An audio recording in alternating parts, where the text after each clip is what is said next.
DCB മീഡിയയുടെ പുതിയൊരു വീഡിയോയിലേക്ക് സ്വാഗതം. ഇന്ന് ഫെബ്രുവരി 16 തിങ്കൾ.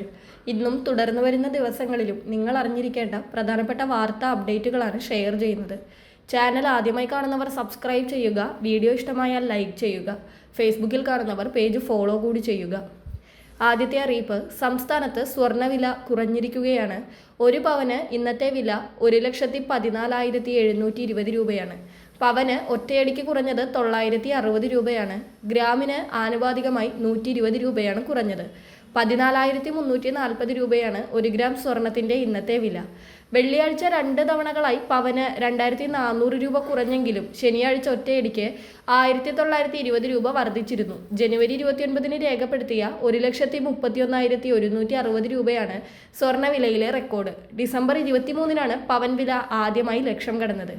ഇപ്പോൾ കൂടിയും കുറഞ്ഞു നിൽക്കുകയാണ് സ്വർണ്ണവില. ആഗോള വിപണിയിലെ സാഹചര്യങ്ങളാണ് സംസ്ഥാനത്ത് സ്വർണ്ണവിലയിൽ പ്രതിഫലിക്കുന്നത്. അടുത്ത അറിയിപ്പ്, സംസ്ഥാനത്ത് ചൂട് വർദ്ധിക്കുന്ന സാഹചര്യത്തിൽ പുറം ജോലി ചെയ്യുന്നവർക്കായി സർക്കാർ പുതിയ സമയ ക്രമീകരണം ഏർപ്പെടുത്തിയിട്ടുണ്ട്.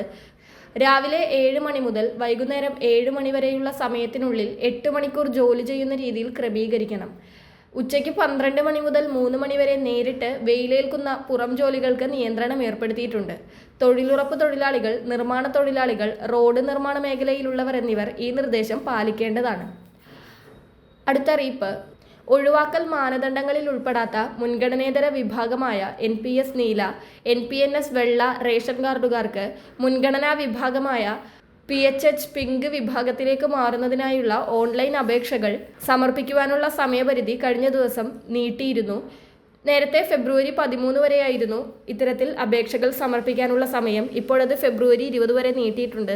ഇനി കേവലം 4 ദിവസങ്ങൾ മാത്രമാണുള്ളത്. അതിനാൽ അർഹതയുള്ള നീലവെള്ള റേഷൻ കാർഡുകാർ അടുത്തുള്ള അക്ഷയ കേന്ദ്രം വഴിയോ സിറ്റിസൺ ലോഗിൻ പോർട്ടൽ വഴിയോ അപേക്ഷ സമർപ്പിക്കേണ്ടതാണ്. ഫെബ്രുവരി 20 വൈകിട്ട് 5 മണി വരെയാണ് അപേക്ഷകൾ സ്വീകരിക്കുക.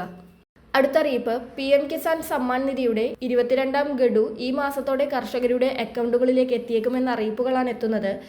കേരളത്തിലെ ഏകദേശം 68,000 കർഷകർ ഇനിയും ബാങ്ക് അക്കൗണ്ടും ആധാറും തമ്മിലുള്ള സീഡിംഗ് പൂർത്തിയാക്കിയിട്ടില്ലെന്ന് സർക്കാർ അറിയിച്ചിട്ടുണ്ട്.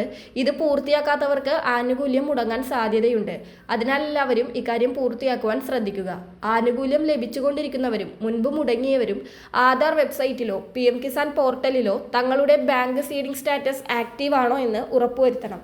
മുൻപ് ആനുകൂല്യം മുടങ്ങിയ ചില കർഷകർക്ക് കഴിഞ്ഞ ദിവസം 2,000 രൂപ വിതരണം ചെയ്തിട്ടുണ്ടെന്ന അറിയിപ്പുകളും എത്തുന്നുണ്ട്. വളരെ പ്രധാനപ്പെട്ട ഈ വാർത്താ അപ്ഡേറ്റുകൾ മറ്റുള്ളവർക്ക് കൂടി ഷെയർ ചെയ്യുക.